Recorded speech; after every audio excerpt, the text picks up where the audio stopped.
Costa Rica acaba de presentar su candidata a la Secretaría General de la ONU, la economista Christiana Figueras, cargo que dejará a principios del año que viene el surcoreano Ban Ki-moon. Y para definir esta candidatura y defenderla ha venido a París el ministro costarricense de Asuntos Exteriores y Culto, Manuel González, quien, por cierto, ha sido tan amable de venir a nuestros estudios. Buenos días, señor ministro. Buenos días, Jordi. Un gusto. No, y sobre todo, muchísimas gracias por haber aceptado nuestra invitación. Permítame que explique antes que nada que ha nacido en San José de Costa Rica, pero que fue en la Universidad de Columbia, en Nueva York, donde va a hacer un máster en Derecho para dedicarse más tarde al Derecho Comercial y ser nombrado precisamente como uno de los abogados líderes en esa materia. ¿Cómo fueron esos años de estudio del Derecho? Y sobre todo el año ahí en Estados Unidos. Bueno, Nueva York es una ciudad de contrastes. A uno o le gusta o no le gusta. No hay términos medios porque es una ciudad apasionante, con una gran vida en todo sentido, cosmopolita sin duda alguna.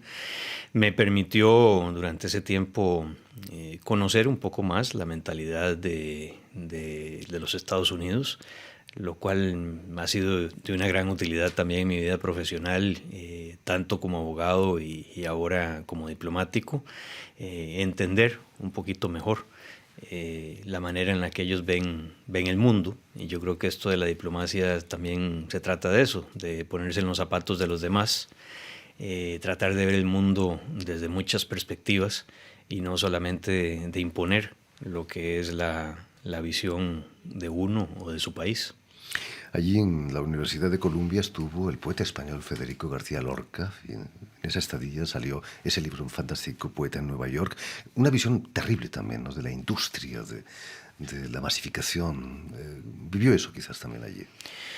No lo tuve tan de cerca, estuve muy dedicado a la vida académica y pues a interactuar con profesores y con alumnos de muchos otros países. Dichosamente era un programa bastante extenso, conformado por unos 125 alumnos de muy diversa nacionalidad. En aquel momento estaba apenas empezando el tema de internet y del correo electrónico, y eso fue muy interesante porque me ha permitido realmente mantener en contacto con muchas personas alrededor del mundo que fueron mis compañeros en esa maestría, gracias precisamente a un avance tecnológico tan importante que ha impactado tanto en las últimas décadas como ha sido el internet y el correo electrónico. Ministro Manuel González, su carrera política comienza en un año simbólico para América Latina y España, 1992, fecha del 5º centenario de la llegada de los españoles. Fue en ese año asesor del presidente de la República en temas de privatización de las empresas estatales. ¿Cuál era la situación económica en aquellos tiempos de Costa Rica? Claro, sí, fue en el año 92, más bien con el vicepresidente de la República, que era el jefe del equipo económico. Y existía toda esta tendencia en Latinoamérica de las privatizaciones, muy producto del llamado consenso de Washington, donde había que vender aceleradamente los activos del Estado y particularmente aquellos que no eran productivos, y que se entendía que el sector privado podía tener un mejor papel. Era una regla que en algunos casos funcionó, pero no era una receta aplicable a todos por igual. Y en realidad lo que se dio, por lo menos en Costa Rica, fue con mucha rapidez un recelo, una resistencia a los procesos de privatizaciones, y fueron algunas de las empresas estatales las que se pudieron vender, pero casi que regalar más que vender, porque eran empresas que estaban prácticamente quebradas y que era casi pedir el favor que se las llevaran. Pero sin embargo tenían un rostro humano, tenían empleados, tenían obligaciones, y eso había que atenderlo adecuadamente. Y desde ese punto de vista también me correspondía la interrelación con los organismos financieros internacionales, el Fondo Monetario, el Banco Mundial, el Banco Interamericano de Desarrollo, que estaban dentro de las funciones del vicepresidente. Era un trabajo técnico y político, pero estaba muy al inicio de mi carrera, y realmente yo no me considero un político en el sentido estricto de la palabra. He combinado mi vida privada, profesional, como abogado, con el hobby de la política, por decirlo de alguna manera. Claro, cuando me he dedicado a ella, pues lo he hecho a tiempo completo y con todo el entusiasmo y la energía que he podido. Pero no me considero una figura política, ni mucho menos. Como lo he dicho, tengo un puesto de naturaleza política, pero la persona que lo ejerce, en este caso su servidor, no se considera un político tradicional. Quizás sea usted un diplomático. En el 2002 fue nombrado embajador de Costa Rica ante la ONU. ¿Cuál es el papel que puede desempeñar un país pequeño, si me permite, como Costa Rica, en un organismo donde los miembros permanentes del Consejo de Seguridad tienen derecho a casi todo? Sí. Creo que Costa Rica tiene una particularidad muy importante, y es que su tamaño en la arena internacional, su tamaño relativo en el conjunto de naciones, no obedece a su tamaño físico, que es apenas de 50,000 kilómetros cuadrados de masa continental. En el Pacífico somos 10 veces más grandes por la proyección que tiene nuestro país hacia el Océano Pacífico. Pero Costa Rica ha logrado a lo largo ya de varias décadas posicionarse muy fuertemente en algunas áreas, como es el tema de derechos humanos, de protección del medio ambiente, el tema del desarme, particularmente el desarme nuclear. Al ser una democracia desarmada, abolimos el ejército en 1948, hace 68 años, no es una cifra menor. No hay muchos ejemplos como ese en el mundo. No, y probablemente fuimos el primero en tomar una decisión tan difícil. Y si uno se ubica en el contexto del Mundial en 1948, pues entenderá que era una decisión particularmente difícil de tomar y de ejecutar, y sobre todo de mantener en el tiempo. Y hoy me siento orgulloso como costarricense de decir que la falta de existencia de un ejército ya forma parte de nuestro ADN. No hay ningún joven hoy por hoy, y gente no tan joven tampoco, que pueda pensar en reconstituir un ejército en nuestro país. O sea, ya hemos desarrollado una forma de ser, una manera de vivir sin un ejército. Por supuesto tenemos una policía civil porque la seguridad hay que resguardarla, pero nunca nos hemos sentido intimidados por la presencia de un soldado armado, ni mucho menos. Y eso habla mucho del país y nos ha colocado en el entorno internacional en una posición que yo creo que es privilegiada, porque podemos hablarle al mundo con autoridad moral. Sin dobles discursos, y cuando hablamos de desarme podemos hacerlo viendo a los ojos, con un ejemplo claro de que es posible desarrollarse, invertir en desarrollo humano, tener mejores condiciones de vida para nuestra población sin invertir en armamento. Manuel González, antes de asumir el cargo de ministro de Exteriores, pasó por el Ministerio de Comercio, fue ministro durante 2 años. Es una manera también de vender Costa Rica, el Ministerio de Asuntos Exteriores.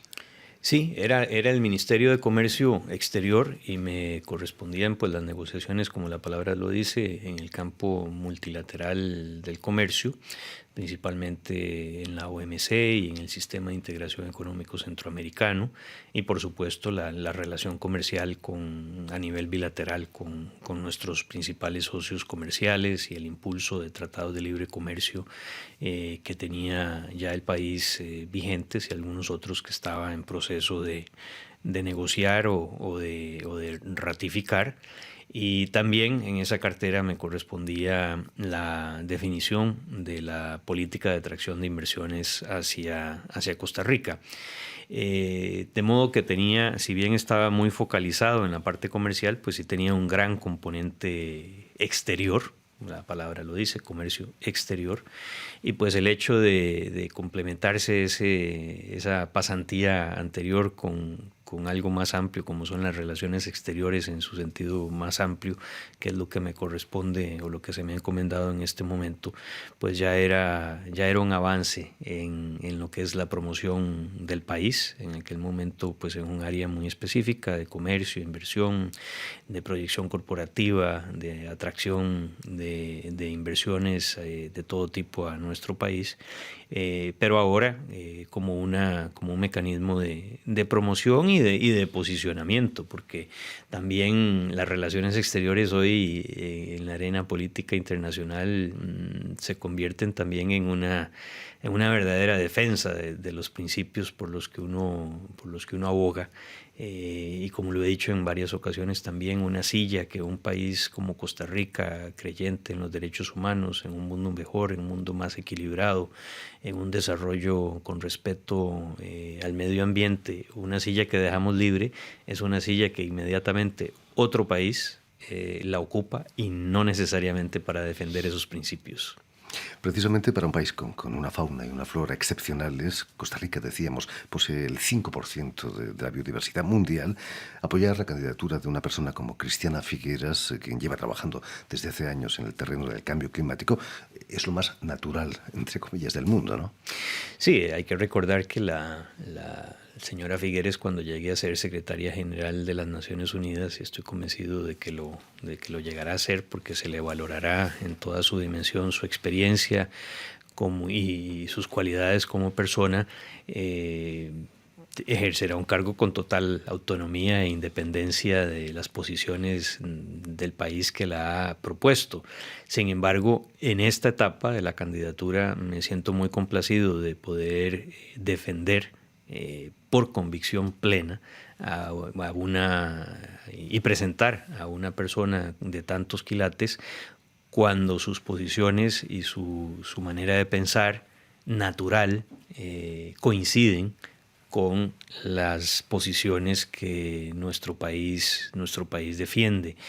No andamos en el negocio de predicar y de pretender que todos los demás países hagan lo mismo que nosotros, pero sí demostrarnos como un ejemplo de un país que ha invertido en la salud de su gente, en la educación de su ciudadanía, y que ha preservado el ambiente, y que eso da buenos resultados. El tiempo lo ha demostrado. Esto no es una pose, no es algo nuevo, no es una tendencia que está de moda.